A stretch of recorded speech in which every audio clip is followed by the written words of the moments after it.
Stories have three main parts universal to them all: a beginning, a middle, and an end. That last part is important because a story's ending is supposed to tie together the themes or what happened and give a conclusion to what the protagonist went through. Although for some reason, there are a lot of writers out there who think they can give the middle finger to the ending aspect of storytelling and continue a story well after it's supposed to be done. The two I feel strongly about is the video game series Gears of War and the film series Terminator. The Gears of War storyline mainly follows Marcus Phoenix and is about the desperate struggle of humanity against the extinction at the hands of an underground dwelling creatures called locusts. And throughout the three games, we see this and participate in the struggle, watching people die and taking major actions that seem almost futile to end the conflict, and even destroying the last human stronghold in order to drown the locusts out. Yet they didn't completely die, and also these monstrous creatures called Lampets start cropping up. The games and books make you wonder just if there ever is going to be an end to this conflict. If it's just going to be this hopeless struggle against mankind's inevitable extinction. The third game was when we finally defeat both these threats, and ends on a bittersweet note that although much has been lost in 17 years of fighting, and most of the world has been left a barren wasteland, humanity has at least a guaranteed tomorrow to look forward to, and can actually begin to rebuild society. Then they made Gears of War 4 and brought back the locusts, stating that they never died but instead went into a hibernating state. James, in that pod, I was in their network. The locusts never died, James. This is even more of a gut punch for anyone who read the books and saw even more suffering and sacrifice from other characters. What was the point of Dom, Marcus's friend, or Adams, Marcus's dad, sacrifice if all it bought everyone else was a mere 25 years of peace? Then the locusts didn't die, they're back, and have a new way of replenishing their numbers, and can somehow hack mankind's robot army, so it's not going to be easy to combat them. Gears of War 3 had a good ending. Finally, we have defeated the locusts, and now the world has a chance to rebuild from this savage conflict. Nope, never mind. All that pain and death just want everyone a little break. By trying to continue the storyline, they've undermined the pain and sacrifice from the games and books greatly, making them less impactful. Almost pointless in a sense. So, Terminator Genisys and Dark Fate happened, and completely missed what made the original three intense and interesting. The Terminators were not something to pick a fight with and win.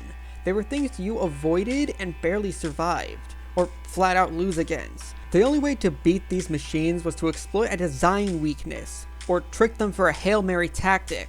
The Rev 9 in Dark Fate and Connor in Genisys were just turned into sparring partners rather than an intimidating monster that was way out of the character's league. The original two films worked so well because they made an antagonist terrifyingly unstoppable, and they kept the audience guessing as to how the hero was going to overcome the odds, and better yet, created a real sense that they could actually lose this fight. The first one was just a walking bullet sponge they could only beat because Reese managed to blow it in half and Sarah led it into a crushing machine. The second one was established as a threat by having it be faster and throwing the previous machine around as if it was more of a nuisance than an actual threat. They only managed to defeat that one because they just happened to get inside of a steel mill. The third film recognized that this formula was a bit old by then and went with more on the underlying human concept in the films, which is humans cheating death and learning to appreciate their lives for the borrowed time they received. Judgment Day could not be avoided by the characters, and they eventually realized that, and taking the time to prepare and be grateful for what they got was important. The whole concept of Terminator was facing the inevitability of one's fate, and Terminator Salvation was just showing why John Connor should be the leader of the Resistance and his rise to the role. Really, it was more of an overly long epilogue and would have been an okay send-off for the series, but no, they had to make more and ruin something great. Terminator Genisys, and especially Dark Fate, throws that out the window intentionally or not. The former by having Judgment Day seemingly defeated at last, and the latter by making every single film, including that one, pointless. The death of John Connor in Dark Fate really shows just how little the writers understood the original series. Because if Connor's death just means that another person will take up the torch. Why bother protecting Dane Raminos? It's clear no matter how many times you beat Skynet, it will exist, and no matter how many saviors of humanity Skynet kills, there will always be another. What is the point of the last films if Sarah and Connor don't really matter to mankind's survival? It kills any investment in the previous story if another savior will always be born regardless of what happens.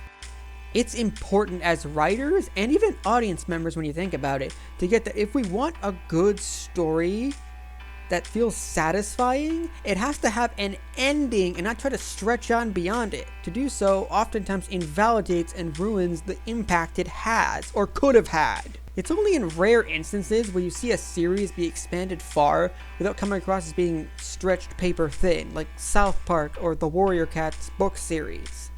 South Park and the Warrior Cats series accomplishes this by evolving over time. South Park by changing the relationships between characters and adding new themes with the times. Warrior Cats by changing the characters and setting as things go on so they don't end up sitting on the same theme or idea for their entire existence. They don't wallow around in the same setting. They were able to evolve beyond what they once were, but that takes a very specific kind of writer and talent that we all just don't have. And it's important as writers and audience members to recognize that a story should have an ending. And we've got to learn to let it go afterwards and not ask for more. Let someone else try and create a new setting and not just wallow in the same one, trying to force out more of the same old feelings as before, creating retcons for events and character developments. As much as I want another season of Gravity Falls or She-Ra 2018, I know that they did a good job of what they have and understand that ultimately what makes a story memorable isn't just the characters or the themes, but how they decided to end it all.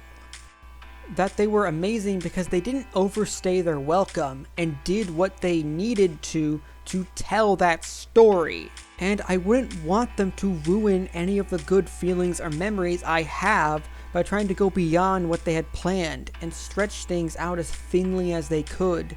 Showholes suck, I know, I've experienced plenty, but it's better than a season 6 of SpongeBob happening. You got it, Squiddy. Where are we moving her to? Hang on, I'm trying to get a grip on the thing.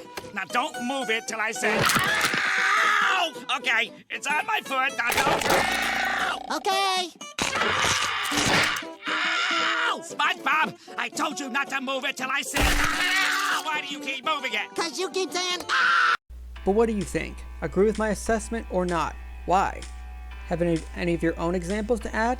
Then post it down in the comments section. If you like this video, hit that thumbs up and check out my channel for more video essays and my music analysis. If you enjoy my content, hit the subscribe button, then the real subscribe button for more content to come.